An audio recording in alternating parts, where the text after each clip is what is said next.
Sa mga panahon na wala tayong balita sa isa't isa, wala na rin akong lakas ng loob para kumustahin ka.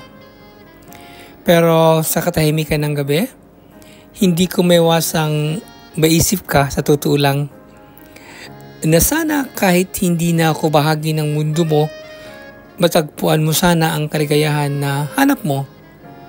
Tahimik kong iniisip na sana ay okay ka, na ang bawat ngiti mo ay totoo, at ang bawat pagkakbang mo ay papunta sa maganda mong bukas.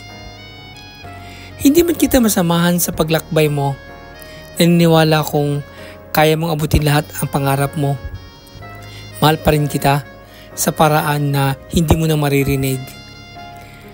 At kahit hindi na tayo magtagpo, hangad ko pa rin ang lahat na mabuti para sa iyo. Ingat ka lagi po. God bless.